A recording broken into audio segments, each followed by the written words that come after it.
Okay, so as I said, we're moving on to SusHi Tech Challenge final round. SusHi Tech Challenge is a pitch contest to decide a #1 SusHi Tech startup that is essential for realizing sustainable cities. So we received entries from 507 companies in 43 countries around the world. 20 startups made it to the semifinals yesterday, and from among them, 7 finalists from the semifinals will be giving a pitch here today on this stage. So the winner of the final round will receive a prize of 10 million Japanese yen. Last year's grand prize winning startup was Kyoto Fusion Engineering, a Japanese startup from Kyoto University engaged in research and development of fusion reactors for the purpose of clean energy. So let's look forward to the startup that will be emerging victorious this time around. Please keep an eye on today's finals for the results. Furthermore, we'd like to remind all of our attendees once again that photography is strictly prohibited throughout the event. We appreciate your understanding and your cooperation. Also, as you may already know, simultaneous interpretation will be available through your simultaneous interpretation receivers. Please use Channel 1 for Japanese and Channel 2 for English if necessary. 日本語でご視聴される場合は同時通訳レシーバーをチャンネル1にご設定ください。And for those of you who are joining online, please be sure to select your desired language from the menu.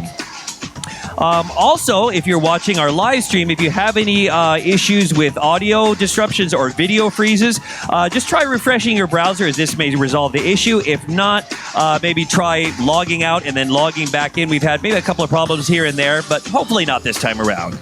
We apologize for any inconvenience and we appreciate your patience. Thank you very much. Okay, so before we move on to the pitches, I'd like to introduce our judges for today. ここで、ジャッジの皆さんのご紹介となります。So judges, when I call your name, please come up on the stage, and everyone out there in the audience, if we give them a round of applause when they do come to the stage. First up, MPower Partners Fund LP General Partner Seki Miwa様。皆様拍手お願いします。Moving on, 500 Global Southeast Asia Partner, Saemin Ansama.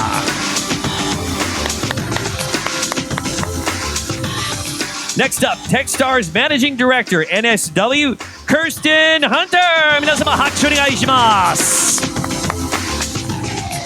Alchemist Accelerator Managing Director and CEO, Mr. Ravi Belani. 皆様拍手どうぞ。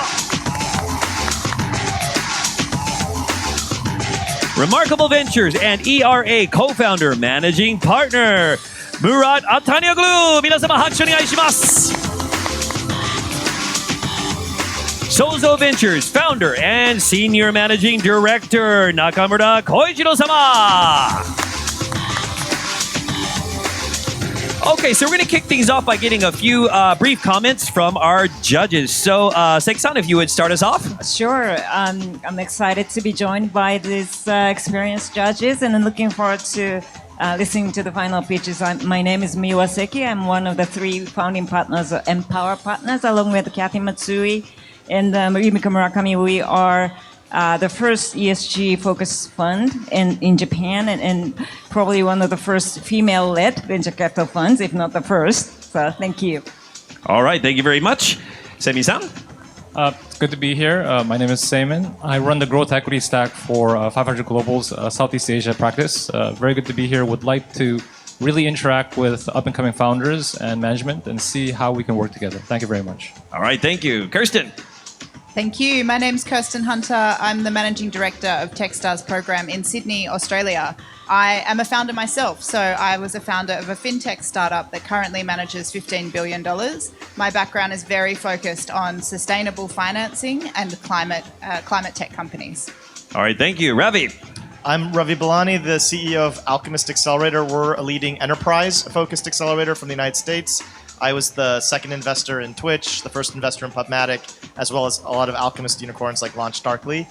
Congratulations to all 7 companies. It's too bad that we can only choose one winner, but just know that that's not an indication of your worth. Don't listen to us. Listen to your teams and your customers. All right, thank you. Murat? Hi, my name is Murat with Entrepreneurs Roundtable Accelerator and Remarkable Ventures. I want to point out to Japan, and especially Tokyo, becoming like such a global startup center. Big congratulations to Koike-san, the governor of Tokyo. Last year, this same event was much smaller. It So it's great to see this huge event in Tokyo. Really, I've been coming to Japan for 20 years, so great to see Japan take a leadership position in the startup world. All right, thank you very much. And Koichiro-san. Hi, my name is Koichiro Nakamura. I'm a co-founder and managing director of Sozo Ventures. Sozo is a supporting global category leader, and we help and invest Coinbase, Square, Twitter, and Zoom, etc. So this is the second year like him, and we are very excited about the scale up of the event and looking forward to see all the companies. All right, thank you very much. And those are our judges for today. 皆様、大きな拍手お願いします. Thank you very much. If you would, please make your way to your seats. どうぞご移動ください.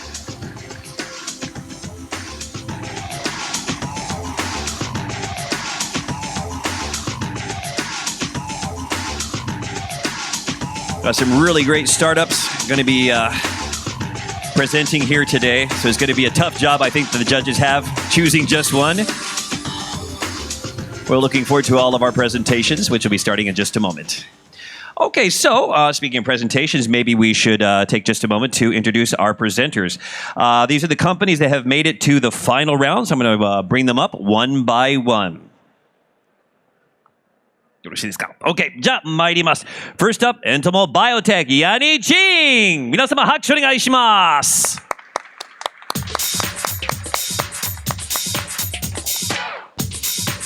All right, moving on. Cool Innovation Incorporated's Dan Chang.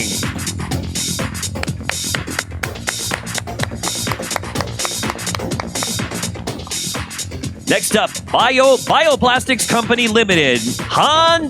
皆様拍手お願いします. Moving right along, Fermenstation Company Limited. Lina, Sakai.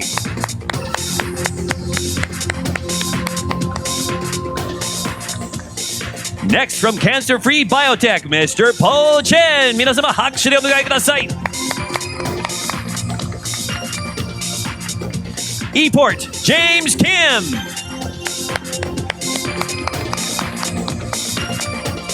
And from Degas Limited, Mr. Doga Makiura. So these are our 7 finalists for our startup program. The best of luck to you. And before we start, let me share the rules for the contest. So this is a little bit different from yesterday. You may have already heard. There will be 5 minutes for the pitch, followed by 8 minutes for Q&A. So please note that only the judges will have the opportunity to ask questions during this 8-minute time slot. Here's the overall timetable and the finalist pitching order. A simultaneous interpretation will be available through your receivers. As I said, please use Channel 1 for Japanese and Channel 2 for English. And for those of you joining online, please be sure to select your desired language right away if you haven't done so already. So, without further ado, let's get started to our final round. If you would please, make your way off the stage. ご交代お願いします。皆さん改めて拍手どうぞ。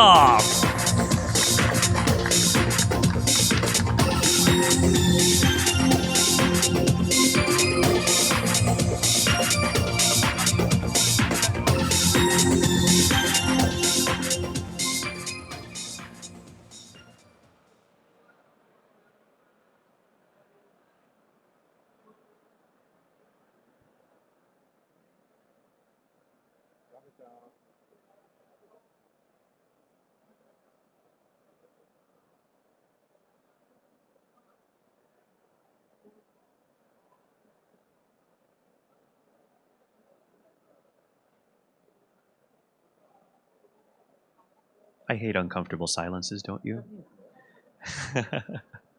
Okay, looks like we are ready to go. So we're going to go in the same order that you saw them on stage in just a moment ago. So starting us off, the first company is Entomal Biotech. Let's welcome the co-founder and chief commercial officer, Yanni Ching. 皆様拍手お願いします。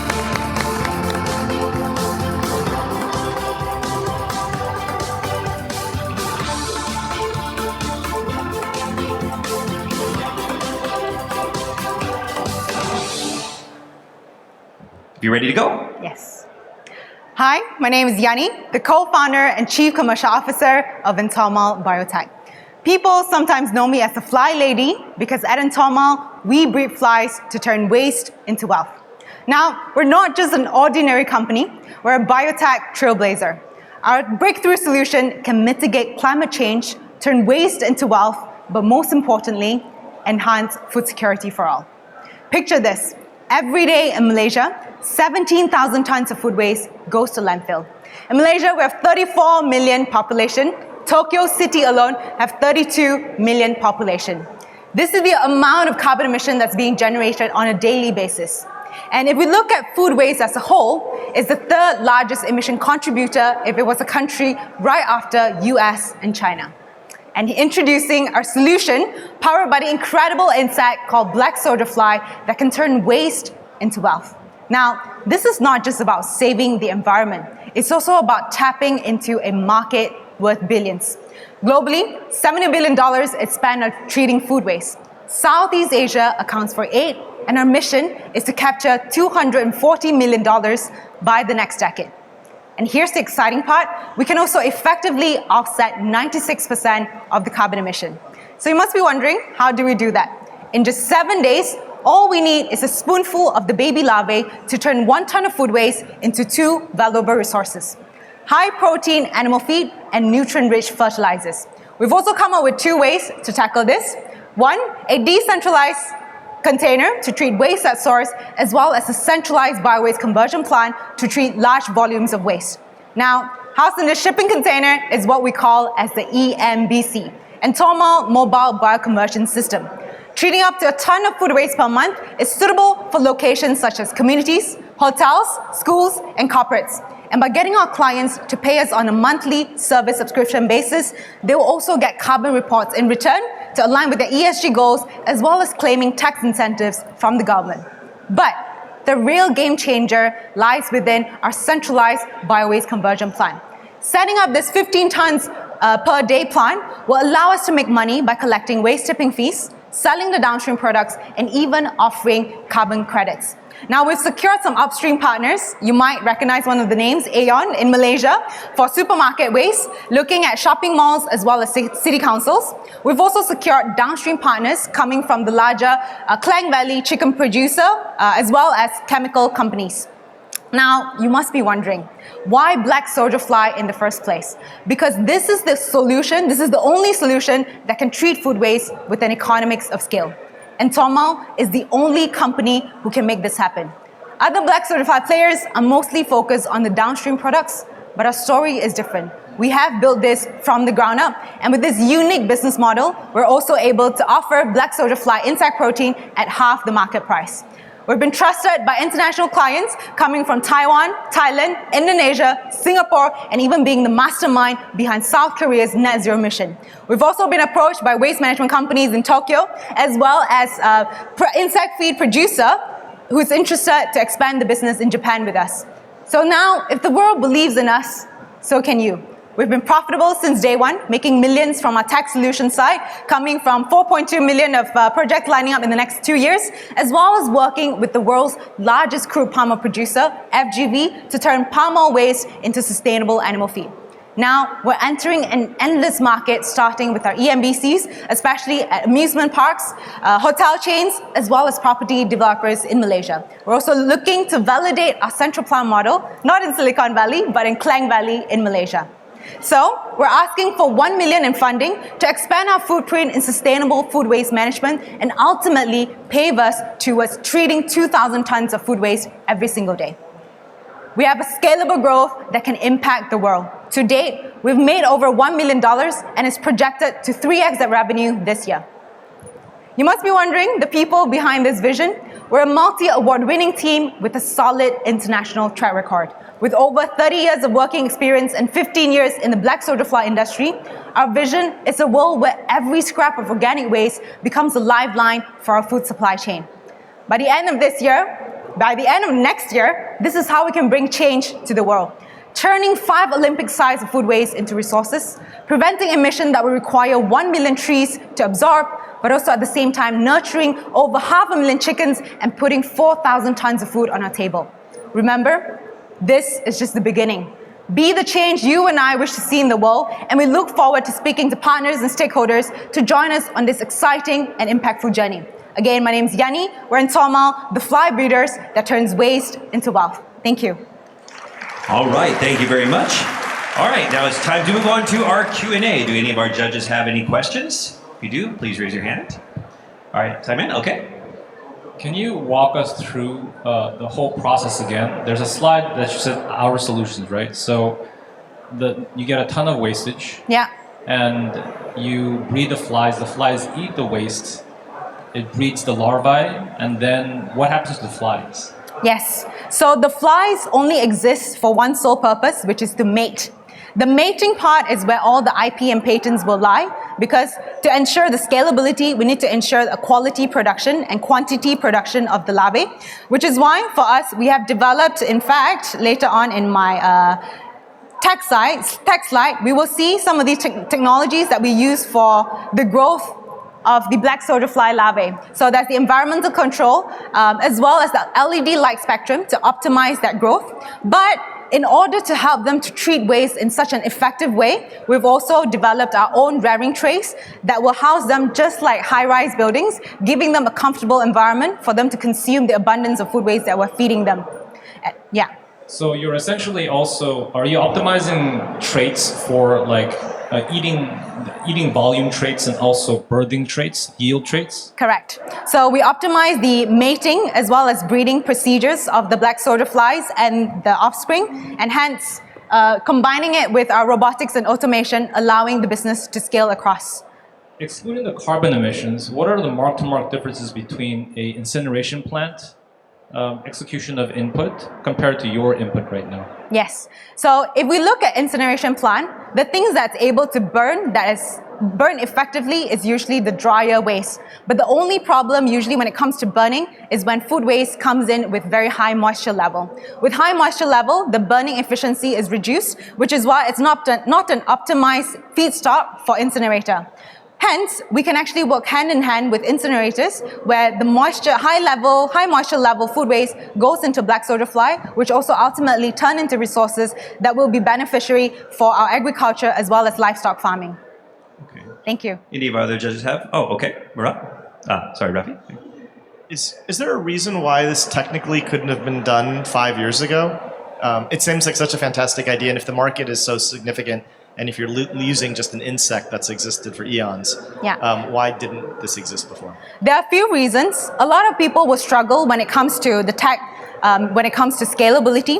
There are smallholder farmers who are very well aware of this type of solutions when it comes to treating organic waste, but people always struggle with the scalability, which is why by optimizing the upstream, especially in the production of quality and quantity-wise of the eggs, this is how we can foresee and project a scaled production. So right now with our existing clients, we are treating 2 tons to 160 tons of agriculture or food waste on a daily basis as a feedstock. Is there a piece of technology that is unlocking that scalability? Because it feels like everything you're doing is logical, but technically all this technology existed 5 years ago to do these things that you're doing now. Yeah. So I think apart from the technology, it's also the business environment and rules and regulations, and as well as general awareness when it comes to the use of black soldier fly larvae. A lot of people, especially on the European and US and even in Southeast Asia, people focus a lot on insect farming, using it as an alternative protein for animal feed. But very few rules and regulations as well as technology goes into looking at food waste treatment at large scale. But with our solutions and also formulation when it comes to treating different types of food waste, this is where it's allowed us to stand differently compared to a lot of other players. All right, thank you. Okay, Murat? Thank you. Great presentation and very interesting. Very quick business model question. So you provide this as a service to companies, businesses, and you convert 1 ton waste into 100 kilograms of animal feed and 200 kilograms of fertilizers. In the business model, this output can be monetized. Yes. Does it belong to the client or do you monetize it yourself? So usually for our technology solution clients, where we come in as a tech solution, our clients own the output, but with our food waste management, everything will be owned by us.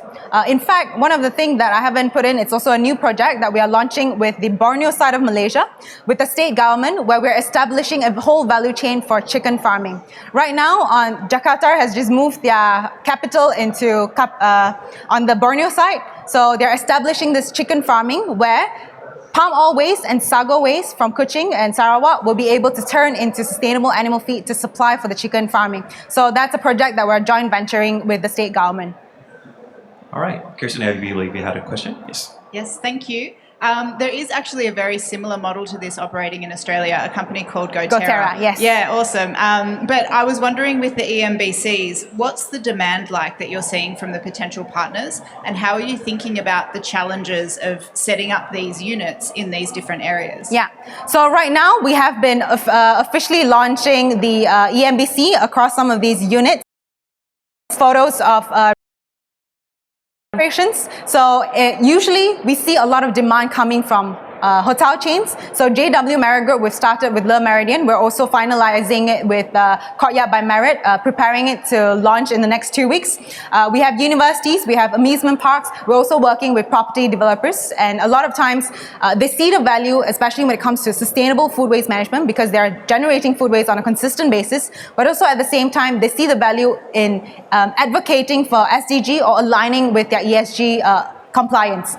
And also hotel chains, supermarkets, and usually when we work with hotel chains, they realize that the demand for food waste management is actually much higher than our container is doing, which is why it makes also a lot of sense for us to set up the central plant, not only to take out the food waste that's being generated from larger hotel size, but also looking at shopping malls, looking at supermarkets like Aeon, in fact, looking at a lot of F&B manufacturing or plantations waste as well. So this is where we see by scaling it up, we can really produce a lot more value, especially when it comes to waste, treated, downstream produced, as well as looking at carbon credits. Yes, in fact, one of our investors who's coming in is also one of the investors for GoTerra. Yes, so we're very familiar. The fly investor. Yes.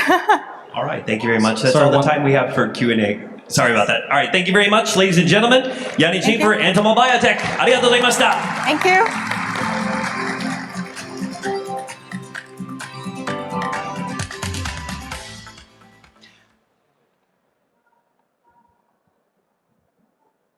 Okay, moving right along to our next presenter. Ladies and gentlemen, let's welcome to the stage Cool Innovation Incorporated COO, Mr. Dan Chang. 皆さん大きな拍手お願いします。Come on to the stage, sir.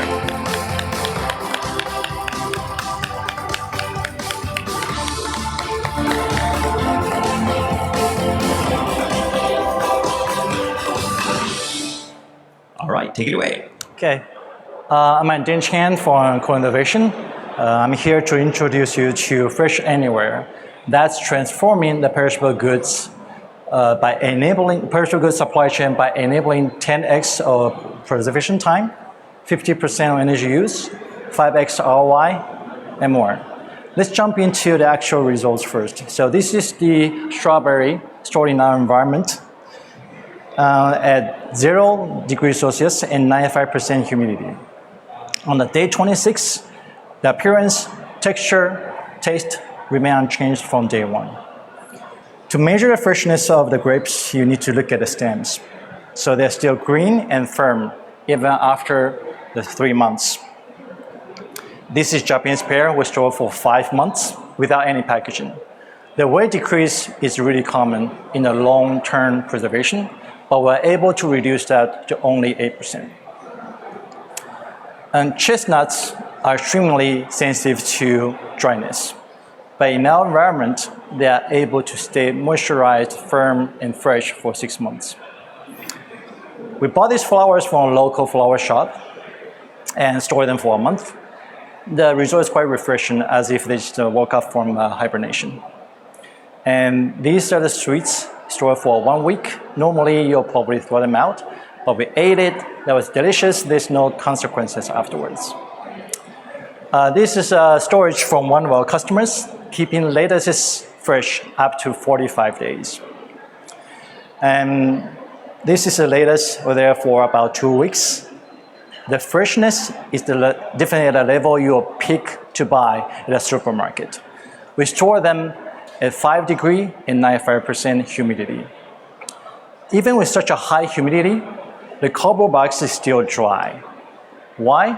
Because our humidified air particle is small enough to go through the structure of a cardboard. These apples we stored for 11 months, and apologies for my ugly face, but it was crunchy and delicious. I mean, the apples, not my face. And some more examples, persimmon, cauliflower, edamame stored for 1.5 months. So we don't have time to go through the details, but in a nutshell, our technology is that we can utilize the advantage of water cooling instead of air cooling to achieve the low temperature, high humidity, and high energy efficiency. You don't have to trust my words, but you can trust our customers. We've installed 60+ units in Japan, Philippines, and Thailand. By the end of the year, we'll be ready for mass production. The problem we're solving is clearly the food loss, specifically for roots, tubers, fruits, and vegetables. According to United Nations, that accounts for about 60% of food loss. I mean, the loss rate of food loss. And we are targeting the post-harvesting, processing, and distribution. That accounts about 33% of food loss.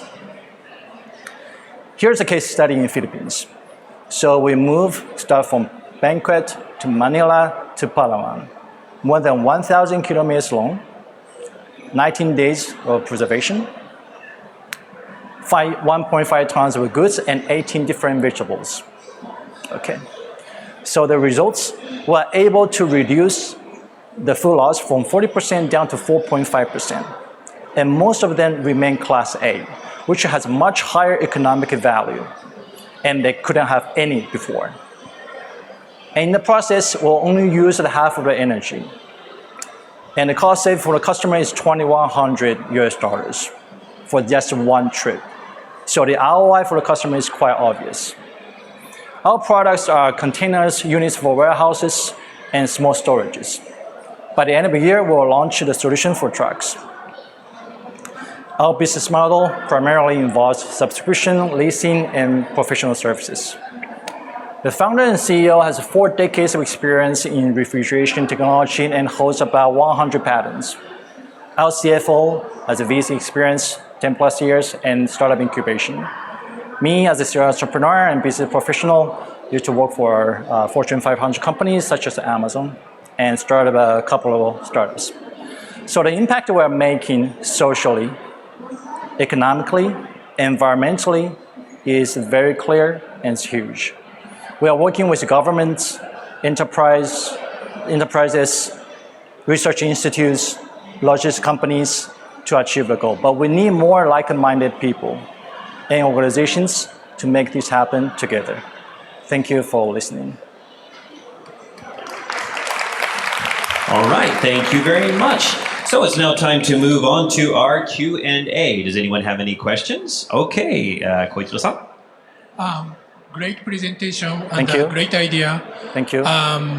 2 questions. One is, do you have a control of the shelf life standardization of those resulted products? Because of the probably larger scale of the selling, customers have to know what the degrees of the, your technology extends the life of the products. Do you have a standardization of those products?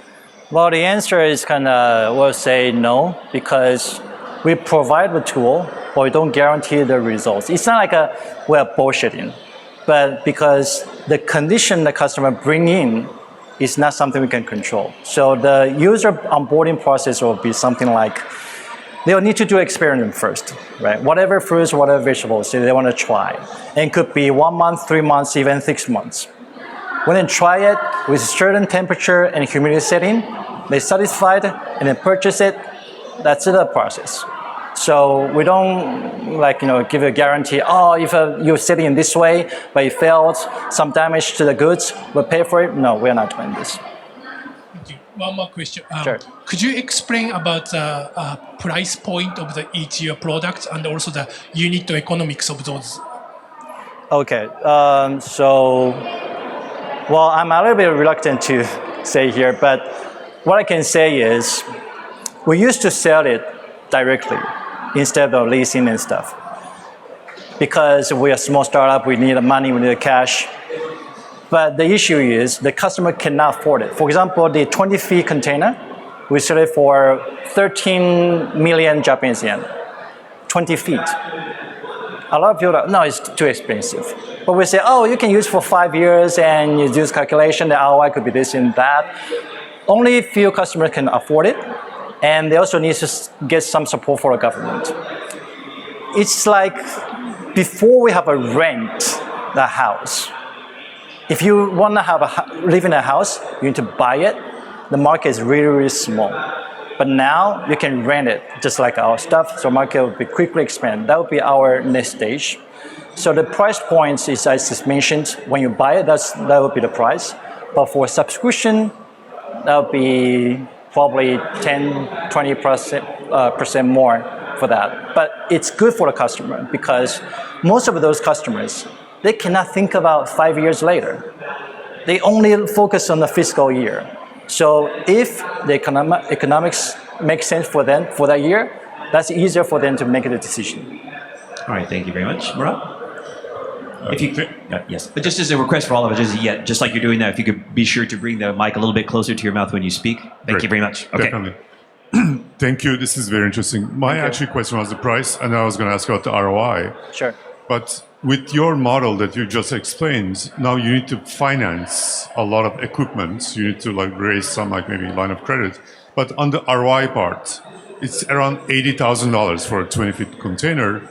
So why is the customer spending $80,000? Like, what is good question? Yeah, what's the value, right?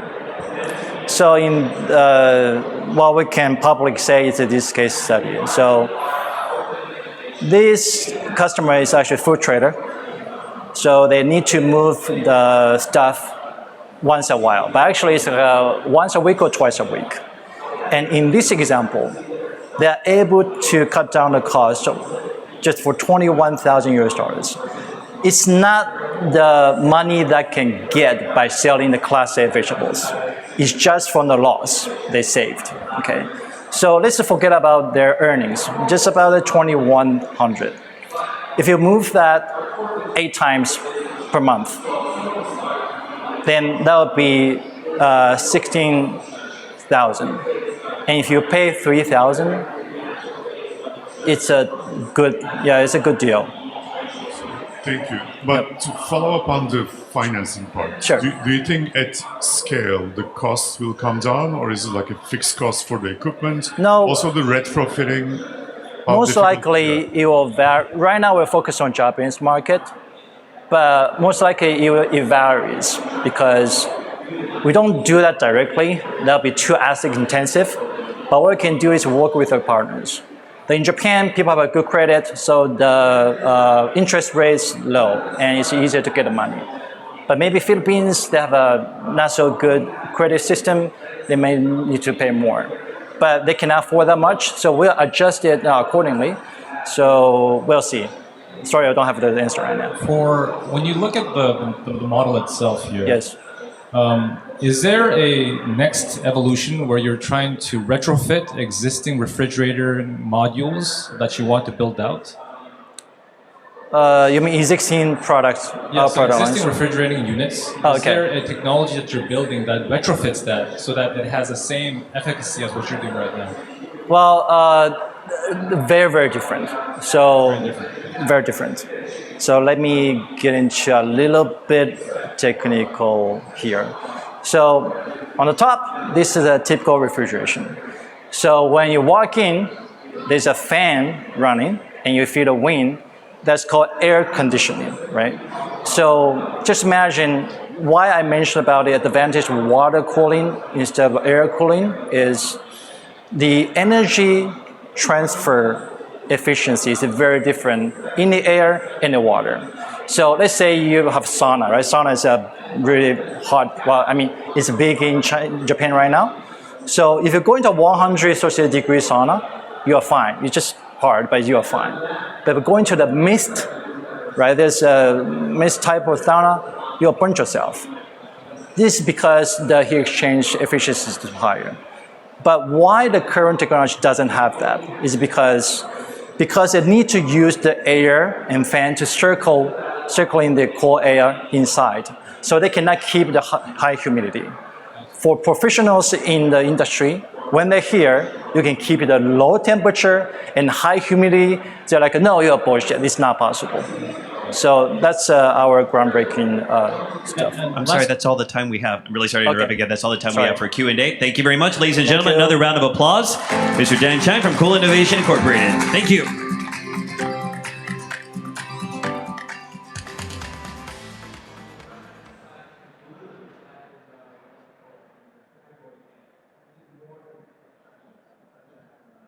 Okay, looks like our next presenter is ready. So, ladies and gentlemen, let's now welcome to the stage CEO and co-founder of Bioplastics Company Limited, Hanh. 皆様拍手お願いします。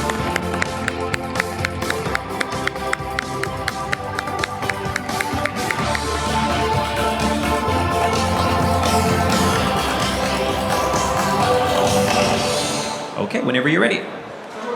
Konnichiwa, I'm Hanh, co-founder and CEO of BUYO. We all know how a plastic bottle looks like, but do you know the story behind it? Every day we throw out to the environment 1.5 billion plastic bottles, and only 10% of this can be recycled. 90% of them will stay in the environment for 500 years. Each bottle contains 240,000 nanoplastics with over 100 harmful chemicals. These forever chemicals are linked to many health issues like infertility, hormone disruption, or even cancers. Governments around the world have recognized the seriousness of plastic crisis and are coming up with bans of single-use plastics. Most major corporations are also phasing out plastics from their supply chains. Both the macro policy and the corporate ESG agenda are creating a strong market driver for alternative materials to replace plastics. This is a multi-billion-dollar market. BUYO is a pioneering deep tech company with our technology to convert bio-waste from food and beverage industry into a bio-based and biodegradable material to replace plastics. We own 2 patented technologies. Our biofermentation technology uses the nutrition from bio-waste to grow bacteria, and from there creating a new biomaterial for applications in the medical, cosmetic, and textile sectors. Our material engineering technology compounds bio-waste with other biopolymers to create a biocomposite for applications in packaging. Our material is suitable for various product applications, including consumer goods, for example, cutlery, tableware, wrapping film, shopping bags, industrial applications like cake cap, pallets, automobile components, and applications in the medical, cosmetic, and textile sectors. Our material has many compelling advantages versus other biomaterials. First, it's made from bio-waste, not from chemicals nor starch. So we save starch for food, and it contains 0 microplastics and safe for health. Second, is fully biodegradable in the natural environment in 1 year instead of 500 years. Third, it generates much lower carbon footprint because we upcycle waste and bring them back into the circular economy. And finally, it's more cost competitive than most other bio alternatives in the market, but offer better technical properties. We have won many international awards and recognitions, including the championship at TechFest Vietnam, one of the biggest tech and innovation contests in Vietnam. We are the first company from Southeast Asia selected into the 100+ Accelerator program to work with the world leading companies like AB InBev, Coca-Cola, Colgate-Palmolive, Unilever.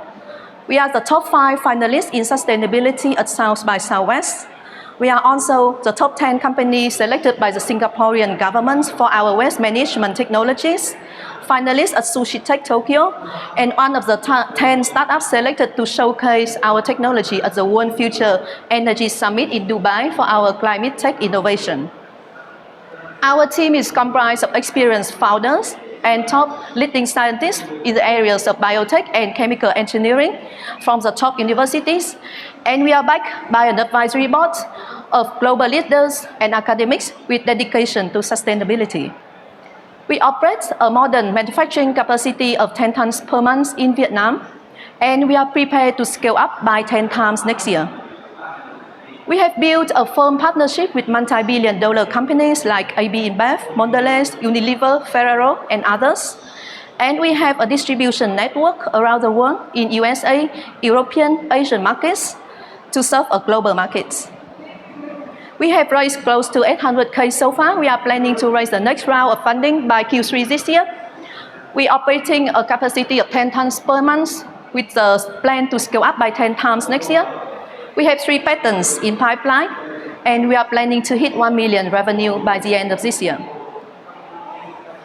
Today, we are living in a world of abundance of material possessions. Together, could we build abundance of care? If you believe that we should do something for our future generations, join us. Arigato. All right, thank you very much. Now it's time for our Q&A. Does anyone have any questions? Okay, Koichiro-san. Could you explain about the cost comparison between the existing competitors and also the energy comparison between the existing competitors? Thank you. Our material is comparable in terms of cost to other bio alternatives like paper, wood pulp, sugarcane. It's more competitive than most other bioplastic like PLA. It's only half of the cost of PHA. Of course, it's more expensive than regular plastic, but we offer many compelling advantages. And with the scale, then we can drive down the cost further. Is the cost of, so you said your current plant does about 10 tons a month. Is there difficulty in sourcing the correct type of organic material to actually make a performant material that you're doing? Is that the biggest hurdle right now? Is it like a pre-processing that needs to happen? Yeah, thank you for the question. We take all the plant-based bio-waste from industrial sources, which means from the factories. So we don't collect from municipal sources to ensure the quality, the consistency, the volume. And then we do the pre-treatment in our in-house with our in-house process in our factory. And we can work with different types of bio-waste. And we have our own proprietary technology to ensure the consistency of all the feedstock when it comes into the compounding process. Okay, do you have any other questions? Okay, Ravi. Can you quantify the cost, just dovetailing the original thread? Can you quantify the cost difference? And can you quantify the advantage difference? So for a customer, when they're assessing you versus plastics, what criteria are they using to assess the materials? And how do you perform on those criteria versus the standard alternative? Sure. Let me quantify the advantages first. Then I think it's easier to convince customer about the cost. So let's say talk about technical performance first. Yeah, our material reaching very similar technical performance compared to regular plastics. Its heat resistant is 83 Celsius degree, which is equivalent to regular PP. A barrier to moisture, barrier to heat, barrier to water is equivalent to also regular plastics, and it has a much better performance compared to starch-based material. For example, starch-based material, it can easily get soaked or get wet at the temperature of 45 degrees or 80% humidity or above. Our material just stay intact, the same as the regular plastic, but it generates much lower carbon footprint. Right now, we are working with a third-party independent lab in Germany to quantify the carbon footprint saving, but we are confident that it's much lower than regular plastic because we upcycle the waste, which would otherwise be discarded to the environment and emit carbon. The third one is regular plastic takes 500 to 1,000 years to degrade. Our material can be fully biodegradable in 1 year, and it's in the natural environment at 25 degrees. So it's different from PLA, which takes like more than 3 to 4 months at 60 degrees or above to decompose in an industrial composting facility. Yeah. So coming back to the cost, you mentioned the cost of PLA, for example, is $3 to $3.5 per kg. PHA is between 7 to 8 US dollar per kg. Our material is around 3 or lower, depending on also the technical requirements of the end use cases and customers. Okay, so that's the time. Any other questions? Okay. Currently, you have AB InBev and another customer, and they are using this for keg caps and cutlery sets, not plastic bottles. What's the reason? The plastic bottle, we want to start with the water bottle first. For example, we are working with Danone to develop bottles for them because water is not a pressurized drink. So it's easier to start with that. Beer is a very special beverage. It's a pressurized drink, and we need to preserve the taste and the flavor of the drink. We need to make sure that oxygen doesn't come in and the carbon dioxide doesn't go out. So it takes more like technical ladder to move to that. The texture of your material is convenient for like water bottles. It's flexible and we can do blow molding for bottles. Yeah. Okay, so that's on time. Any other questions? Okay, thank you very much, ladies and gentlemen. That was Hando from Bioplastics Company Limited. Thank you. Arigatou gozaimashita.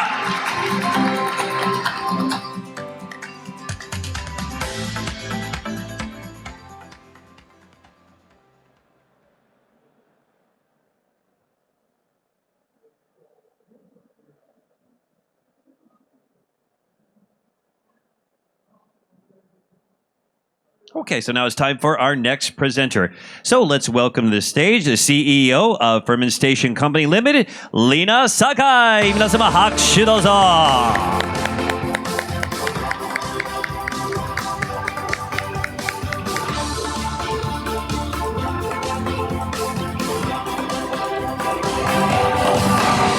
Okay, Lina, if you're ready to go, let's get started. Yes.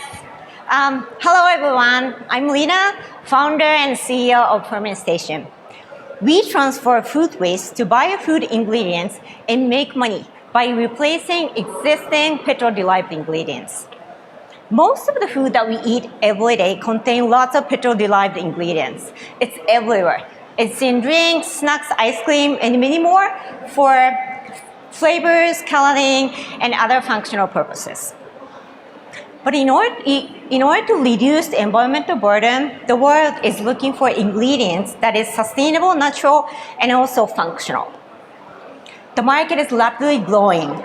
The global market for bio-based material market is expected to be $87 billion by year 2026.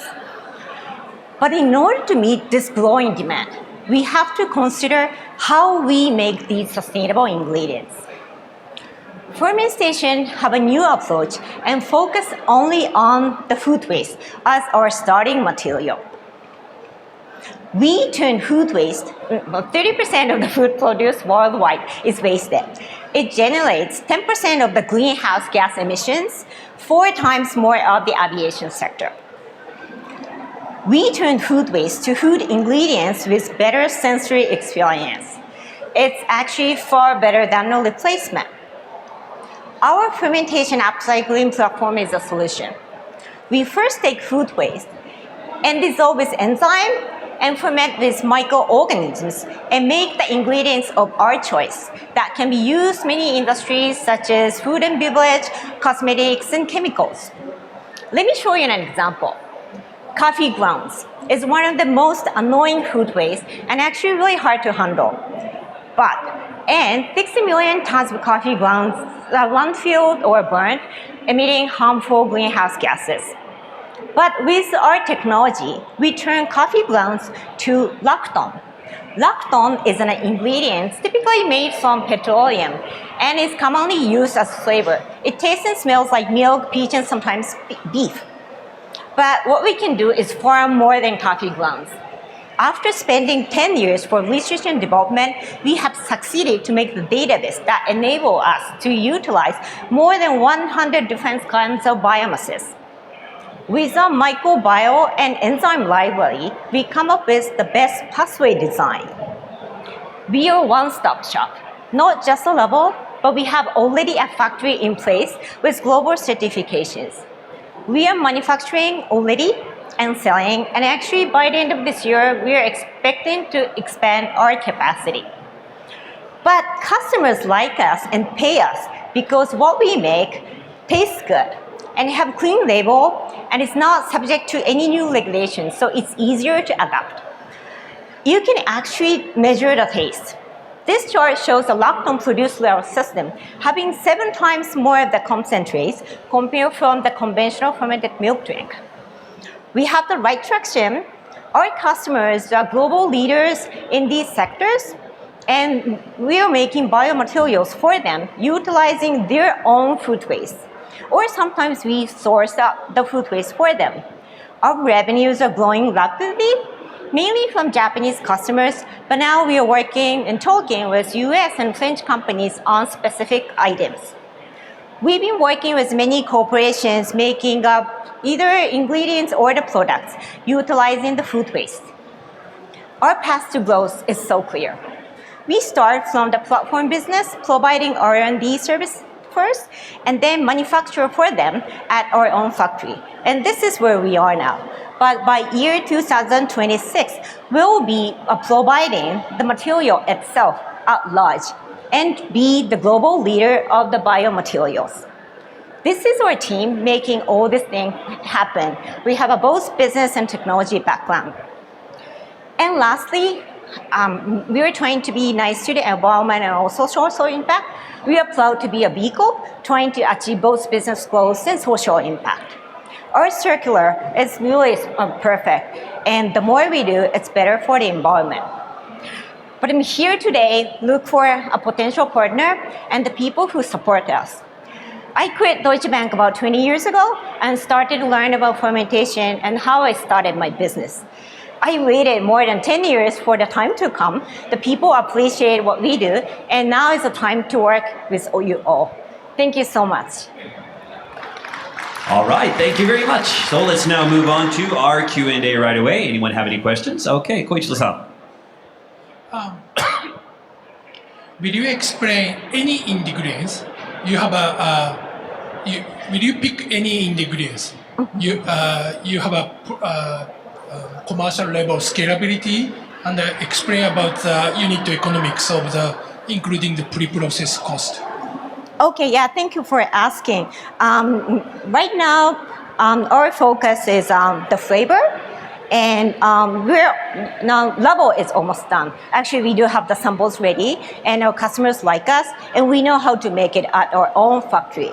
And it's really up to the client how much they want. But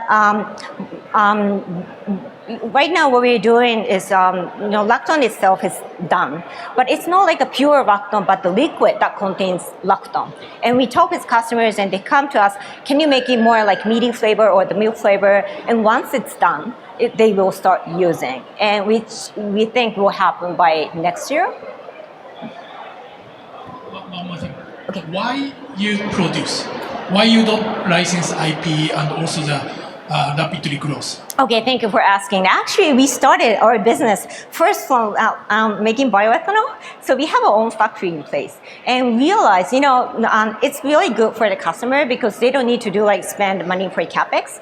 It's not just a level. So we can make tons level per month will be. That's something we can do right now. And realize it's far better because, if you start licensing right away, it's kind of scary. You never know what's going to happen. But we realize that it's not enough to meet customers' demand. So right now, what we do is we do the level and manufacture at a small scale. And once they're done and start, actually now we are having a discussion with our customers doing the license business.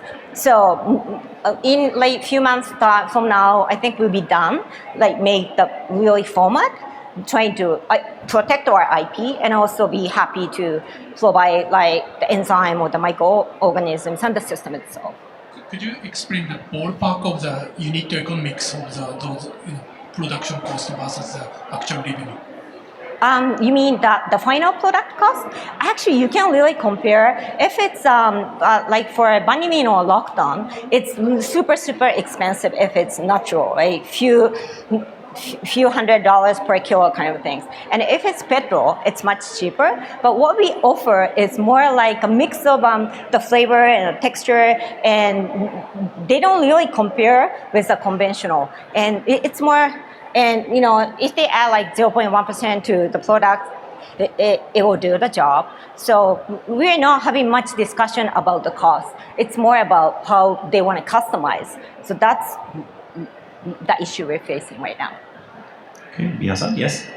Yes, two questions. One is the source of your raw material, food waste. Is it coming from municipals or a long-term contract with the factories? And the second question is, you touched on the global expansion, and most of your client base is in Japan now, and on commissions, research and development projects, I guess. Okay, thank you. Rather than for the global clients, are you selling ingredients, or what are the nature of your contract with them? Okay, thank you for asking. The first question, how we source the food waste. Actually, right now, most of the deals are done, working with the client having tons of food waste. And we take them and use for them. But actually, it's not just that, because I go on the pitch and we are on media, we keep getting calls, can you utilize this and this? And they're like, so much. Some people worry that, are you sure you're gonna get enough? But it's like crazy enough. And also the yield is really high. If you have like 1 kilo, the flavor that we can make, it's more than that. So we are not totally worried about. And also we actually buy the waste. So they're pretty happy, and we have more like few hundred kinds of the database. So that's how we buy from the corporations. And the next question about the global expansion, there are 3 steps.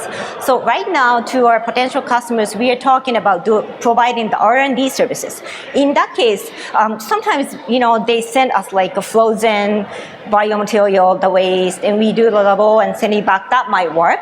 Or in US, we are considering to have like a small level that we can share. And because it's non-GMO, we don't need to worry about like really big capacity. Like a small level will be enough.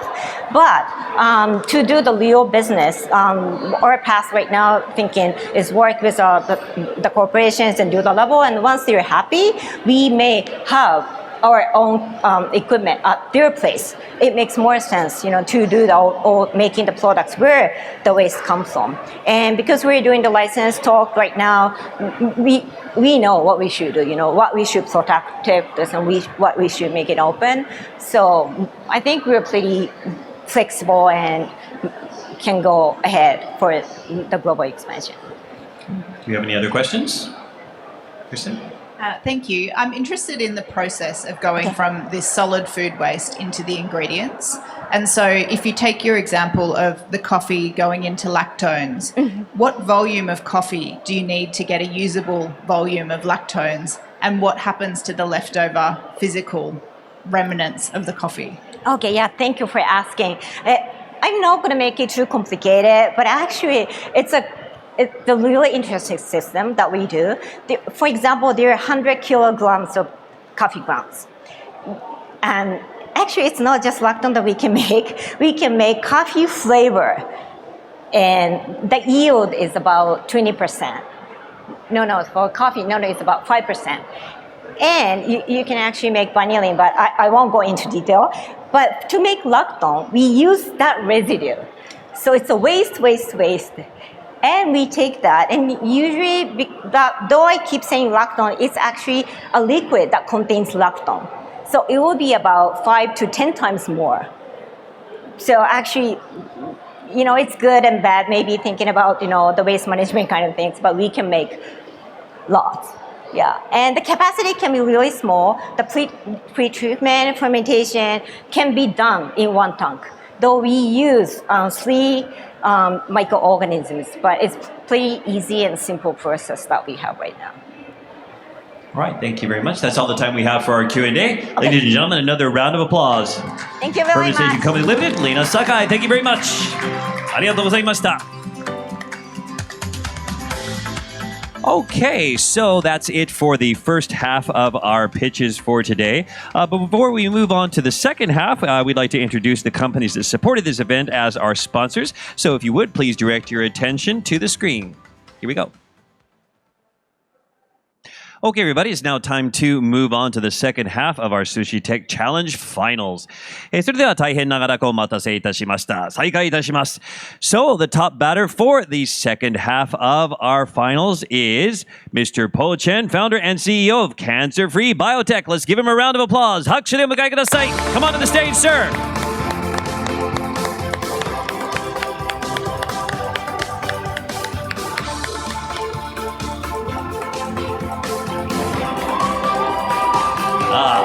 A cheering section over there. Great. Well, we're ready when you are. Konnichiwa. Good afternoon. How many people here who know someone has a cancer? Please show me your hand. Thank you. We are CancerFree Biotech. We are here to revolutionary the fight against cancer. 2.5 billion people will get cancer in their lifetime. When patient diagnosed with cancer, the doctor will follow the standard protocol. It's a one-size-fits-all solution. Patient has to try the treatment using their own body, and it will take as long as 6 months in order to know whether the treatment is working or not. If it is not working, patient have to try another one using their own body, and so on, until patient run out of time and money. Let me share with you how can we help one of our patients in the real world. Let me introduce you, Amy. In the year 2018, Amy was diagnosed with pancreatic cancer. After standard treatment, Amy's doctor told Amy's family to get her affairs in order. It is doctor's call, not prepared to die. Amy's family doesn't want to give up, so they found a clinical study and want to give her a try. So we collect Amy's blood sample, we grow the cancer cell, and test multiple treatments outside her body in parallel, and find out one of the target therapy was particularly better. Amy's doctor referred to this data and decided to change the treatment. Not only Amy be able to move out of ICU, but also can go home, have very good Chinese New Year. The reason we can make this miracle happen, because we have this cancer cell-specific culture system, where we only need to take a patient's blood sample. Through our proprietary and patent system, we can grow a lot of physical cancer avatar in the lab, and test multiple treatments in parallel without hurting the patient. Then we'll do the data analysis to find the best treatment option. This research doesn't come from overnight. Since 2016, our doctor getting frustrated treating his own patient. He wants to have a better tool that can help him to make a better decision, understanding the treatment outcome before giving to the patient. So he worked with a group of scientists and started research. In 2018, during the AACR Cancer Conference, they published their result. They find a tool can utilize the liquid biopsy to create a physical cancer avatar. It was considered was difficult to be done in the past, but the system was so effective and so efficient. However, more questions remain. Can the cancer cell we growing from patient's own blood in the lab really representing what is cancer inside the patient's body? For the next few years, all our research has been focusing on finding a correlation between testing in vitro and in vivo. Also, that couldn't be 100% the same, but indeed there is a correlation. So today, not only we have the tool that can help us tell the treatment outcome before giving to a patient, but we can use it to build a Google map for a personalized precision medicine in cancer. For a business model, we start with B2B2C, provide a clinical service to a late-stage cancer patient. Not only we work with all the major hospitals and the medical center in Taiwan, we also signed a contract with a company affiliated with Tsukuba University. Remember Amy? Amy was not the only patient we helped. For the last few years, we have more than 1,500 patients across 100 different types of cancer. Our platform is also suitable to helping the pharma company on the drug development, testing their potential compound on the real cancer cell if on real cancer patient in real time. Not only saving time and money, but also de-risk their future investment. Our current market focuses on late-stage cancer patients only, but once we have more data, we can help early-stage cancer patients well, just like Google Map, with more data, which are more accurate. Our ultimate goal is helping pharma company on the drug development, so it's more cost-effective and more fast. So we have a better drug help us combat this nasty disease. We just closed our seed round from investors from the Draper Venture and UC Berkeley in the United States. and the National Development Fund from Taiwan government. I come from technology background, worked for Morgan Stanley more than a decade. The reason I started this company, because my father had cancer back in 2015. Most of my team members come from biology and medical background. Many of us have suffered loss because of cancer. So we have at least one common goal. That's to build the best personalized medicine platform in the world. So just one day, when our friends and family are in need, we will recommend to them our service more proudly. In the next 10 years, personalized precision medicine is inevitable trending. Join us as a partner, as an investor. Together, we can make this world cancer-free. My name is Paul, CEO of CancerFree Biotech. Thank you for your attention. All right, thank you very much. Right away, let's move on to our Q&A. Do we have any questions? Okay, Ravi? Thank you for the presentation, very inspiring. Are there any regulatory requirements in using the technology? Can you walk us through what's required? Thank you for the question. So regulatory depends on the country.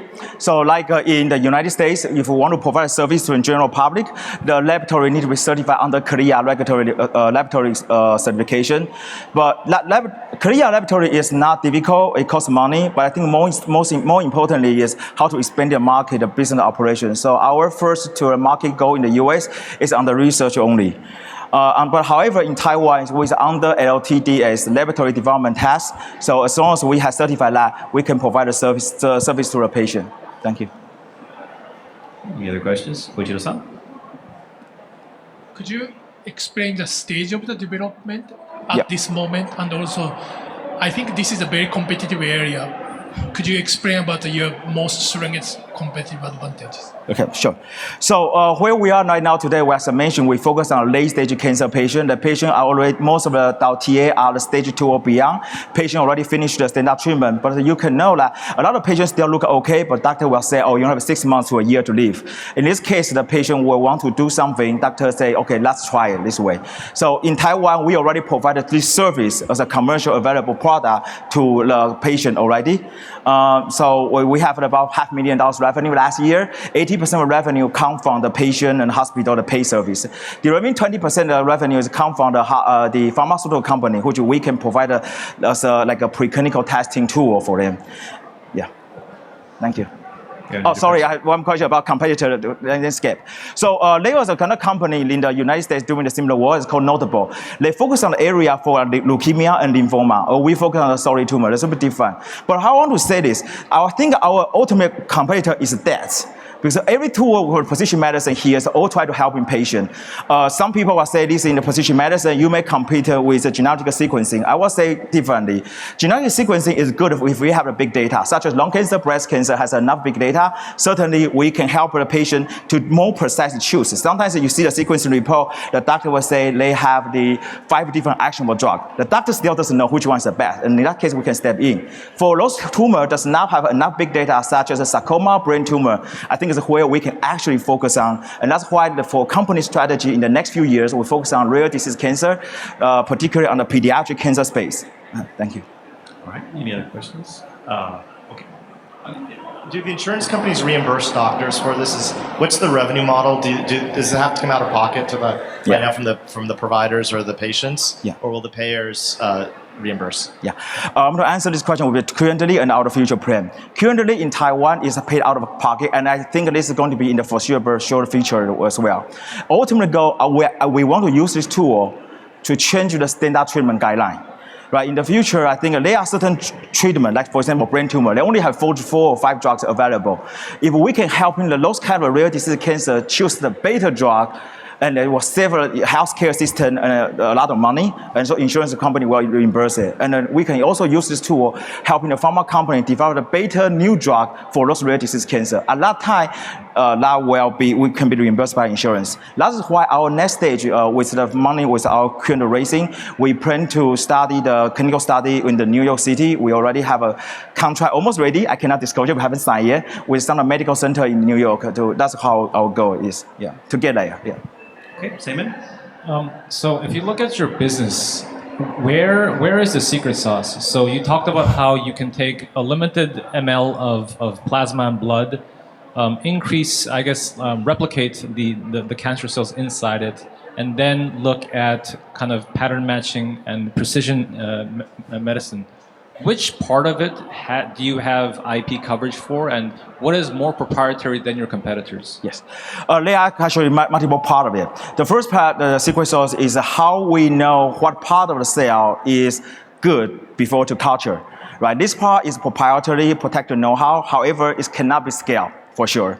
So for the last 2 years, we already start working on automation machine in order to scale this. Just give us some idea, like when we started, we have to sell this price because it's labor intensive course, a significant amount. But right now we reduce our retail price from almost 40% because we develop ourselves own, not hardware, but also the software to make the entire process more streamlined. And they will continue to do so.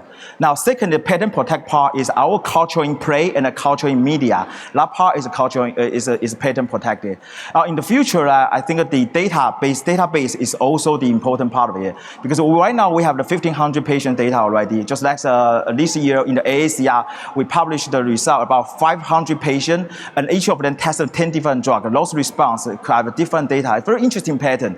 We can know that even one drug doesn't, for same cancer, one drug doesn't work for differently. So that's very interesting data. And once we accumulate more, as I mentioned, we can become more accurate to predict the treatment outcome. I think the ultimate vision is no one wants to be a lab rat. You want to do this before you actually see something. We make the unknown become known, so patient will become less scary. Yeah. Do we have any other questions? Okay. All right. Thank you very much. Okay, ladies and gentlemen, another round of applause for Mr. Chen, CancerFree Biotech. Thank you.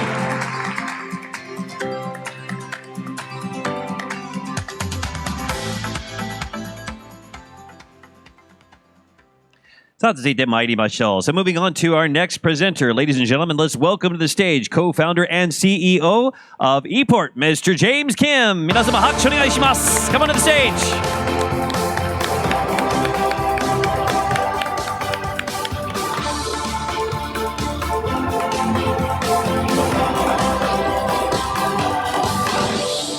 Okay, we're ready to go if you are, sir.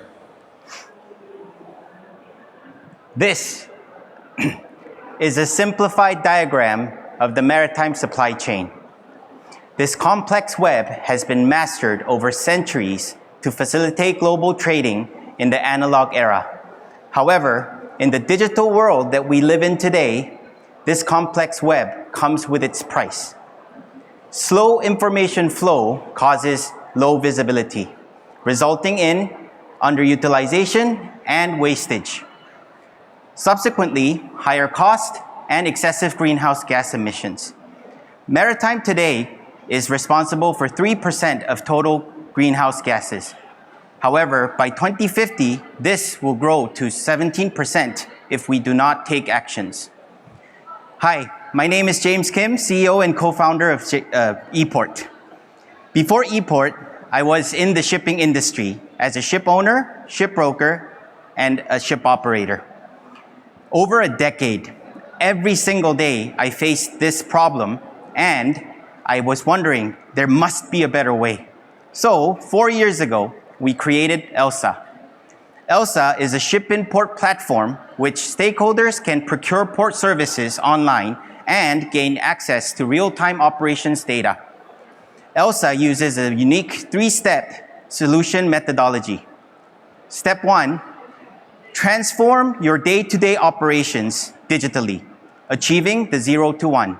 Step 2, connect the various stakeholders via interoperable APIs. Last but not least, leverage on deep tech to harness the full value of data. With these 3 steps, ELSA provides various maritime stakeholders direct access to real-time and relevant data. Let me give you an example. ELSA has successfully digitalized over 75% of the water taxi port service in Singapore. Before ELSA, customers made bookings via phone, emails, and fax, and even telex. The operators then walkie-talkies to the boat captain, and once the job is done, a paper voucher is handwritten for proof of service. Piles of vouchers are collected from the boat every day and re-recorded into an assignment sheet. there are staffs whose dedicated role is to write these assignment sheets and put them in Excel. We compassionately, with empathy, call them the human API. With Elsa, customers make booking via mobile apps. The booking comes to the operator's online scheduler immediately with live notifications. Then, with the click of a button, the order is sent to the captain on his tablet. When the job is done, e-voucher is automatically populated. A completely paperless and digital workflow has been achieved. And no more human APIs, but APIs that can connect to other systems. With these accumulated data and connected data, we have developed AI-enabled optimizer engine together with A-Star. A-Star is Singapore's national agency for science, technology, and research. The AI algorithm and the engines actually produced a very promising result of over 25% emissions saved by cutting the travel distance of the boats, executing the same amount of bookings. With these kind of success stories, Elsa has made great tractions over the past 4 years. First year, we clocked 2 million Singapore dollars in gross revenue, and last year, slightly shy of $40 million. And this year, we are very thrilled to achieve break even. From here, we will continue to apply our 3-step processes to various segments and sectors of maritime, creating a data platform which will bring maritime closer to decarbonization. With our varied and various business models and network effects, we aim to achieve $5 billion in revenue by end of 2027. Thank you very much. Please join our journey and let's connect the dots. All right, thank you very much. Let's jump into the Q&A. Do we have any questions? Okay, all right. Ravi? Congrats on the revenue growth. What are the gross margins? Can you share the gross margins? I don't have the slides, but our net gross profit for 2023 is slightly shy of $1 million. And so what's the percent? That's 1 million on 40 million? Yes, like yes, 5%? around, yes, Okay, 2.8. Any other questions? Yeah, thank you. I'm super interesting. So it sort of feels like a digitization of a paper process plus a big efficiency gain in terms of being able to use algorithms to optimize the journeys. Yes. But then you mentioned right at the end about decarbonization. Yes. So can you talk a little bit more about the connection between digitization, optimization, Absolutely, and decarb? absolutely. Before I answer that direct question, actually the port services consist of hundreds and thousands of micro SMEs, very small enterprises. So they do not have the capacity, capability, or the resources to digitalize. Now, without digitalization, there is no data to harness or look at to reinvent the wheel. There's just no way. The papers cannot cut it. So that's why we help them digitalize first, but we put the emphasis on the data itself. Now, with the data, how the operation is being assigned, it's completely done manually by the person sitting behind the counter. We use the data to actually channel the boats and assignments, sequencing, as well as the traveling routes. We optimize that with our AI engine. That reduces the total distance traveled of every boat combined, and it will then burn less marine diesel, meaning, yes, much less fuel, much less carbon. All right, Saemin? Can you detail how the business model works? So it's 40 million gross sales, and you said 1 million. Where does the 1 million gross profit come from? Yes, actually, if I start with this, we have a very ambitious stream. And as I mentioned, the launch boat industry, the water taxi is one of our success stories. We actually tried to tackle at least several dozens of these port services, not wanting to do everything on our own, but there's nobody who wants to tackle these problems. We invite startups to tackle it together and connect it. However, we have a SaaS model to the port service providers, but ultimately we take the upstream port expenses from the carriers, meaning they put the money in our wallet first, and then we disperse it once the the service is executed. Meaning we do have a payment element, we do have an aggregation element. So SaaS plus platform fee in various services consist of the $40 million and the net revenue of $1 million. The end effect, which is the ships are able to come into the port faster and get out. Yes. Which saves fuel and so on and so forth. Absolutely. If I may supplement to that, actually the dark spot in maritime in today's context is not at the sea, because with the advancement of IoT devices and weather forecast, when the vessel is at sea, it's very visible. But when it's at port, it is a dynamically chained event between dozens of vendors and stakeholders, interest involved. If you do not capture the operations and commercial data behind it, it is very difficult to predict the activities at port. And the vessel at port is actually literally waiting for queue. So we have to reduce that, meaning, yes, that's how we optimize and try to aggregate and make maritime more efficient. So a little bit more time if there are any more questions. Koichiro-san? Okay. Yes, sir. So basically, your value position is reducing the travel distance for the taxi people.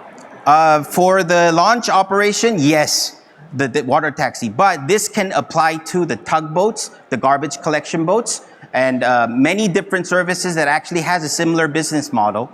In Singapore, we have already digitalized 4 of these industries, and now we are collecting data, which we will then tweak our AI engine to optimize it. We have also deployed this solution in Korea, and we are trying to work that in Japan as well. So the customer and paying customer of Yes. those is those type of tugboat people, taxi Yes, people. that is one of our revenue stream, which they pay SaaS to us. But the upstream, the customers who value the data more, they pay the platform fee, whether via API call or whether via different type of services that we actually automate through our platform. Thank you. Yes. Okay, if there are no other questions, we'll go ahead and move on. Everyone okay? All right, thank you very much. That was Mr. James Kim for E-Port. Arigatou gozaimashita. Thank you very much.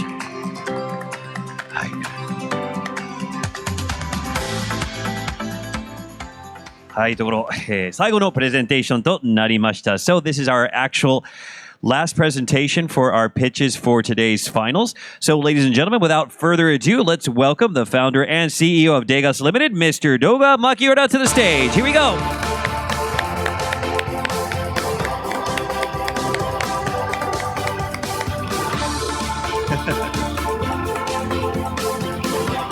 If anything, I'm sure you'll win something for that shirt. I love it.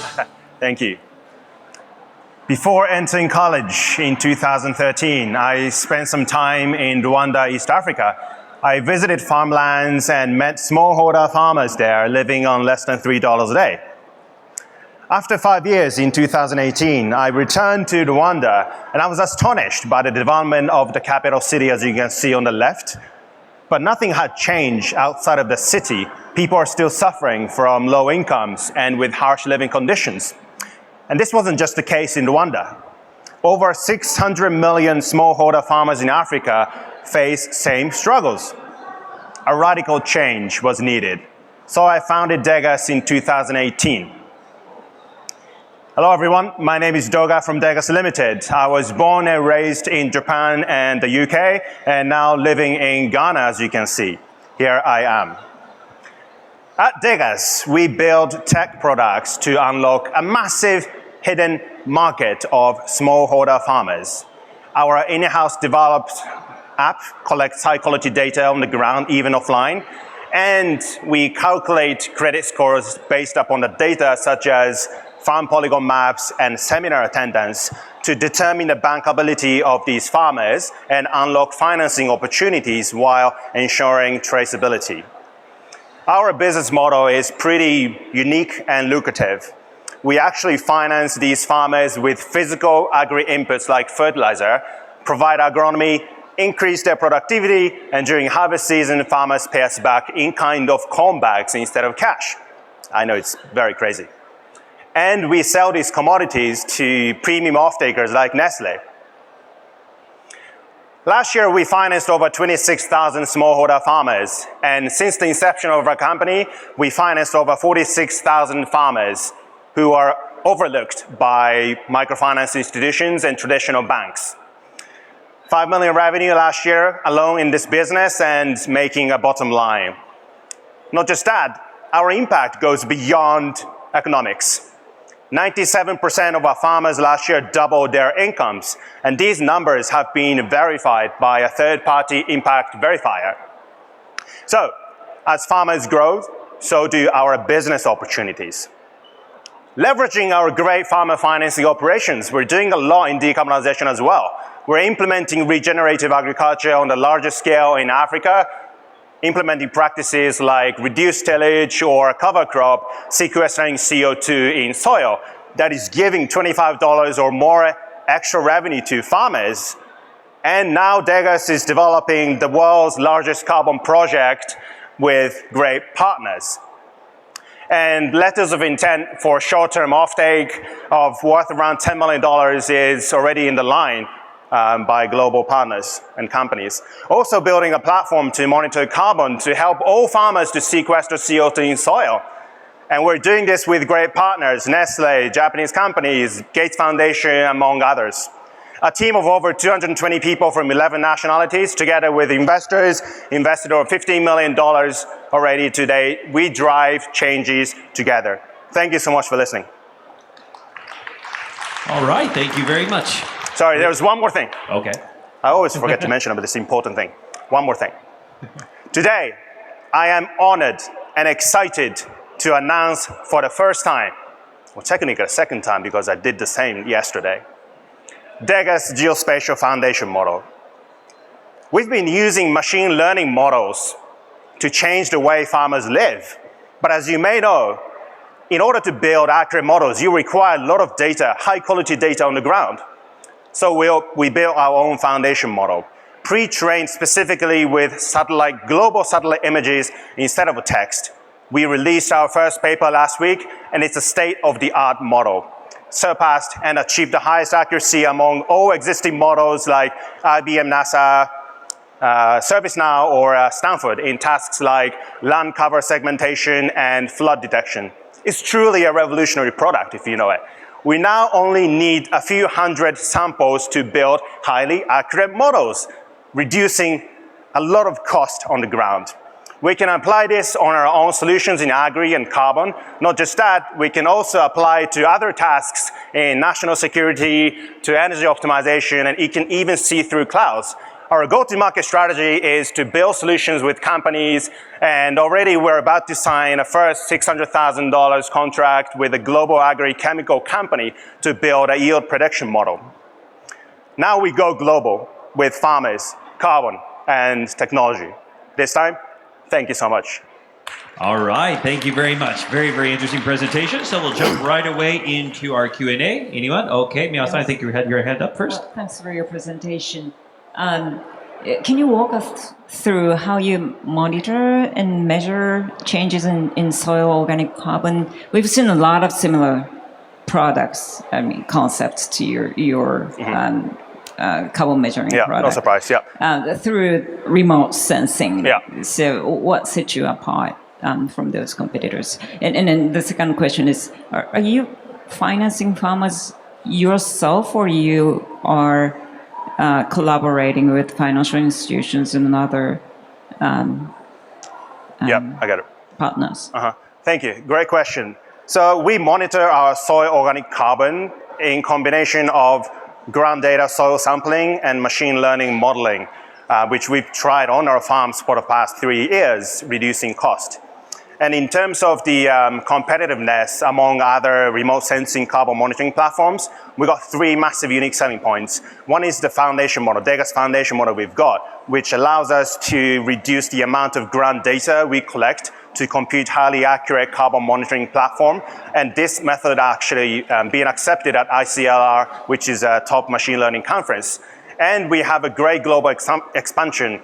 We only have physical operations in Ghana, but we have great partners in Nigeria, India, who we provide our carbon monitoring technology and carbon credit verification support. So we have the greatest amount of high quality soil data on Earth, which obviously allows us to fine-tune our model as well and provide highly accurate carbon monitoring platform. And most importantly, we have a great team. Our carbon market team is actually headed by a former senior executive at Vera, who he was leading the digital carbon monitoring team there. So we attract global talents. And finally, we have two ways to finance our farmers through our balance sheet. We actually borrow money from Japanese institutions, great interest, no reason not to borrow money from this great country of mine with low interest. And also we actually provide our operations and credit scores to the local microfinance institutions who want to diversify their lending portfolio outside of their capital cities. Hope that answered the question. All right, do we have any other questions? Okay, Ravi?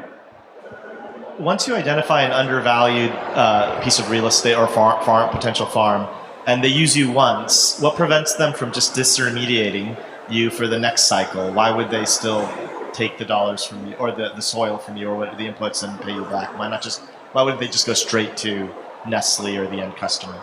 Well, that's actually a great question. One is the logistical issues. So one of the other great strengths we have on ground is we have warehousing warehouses already.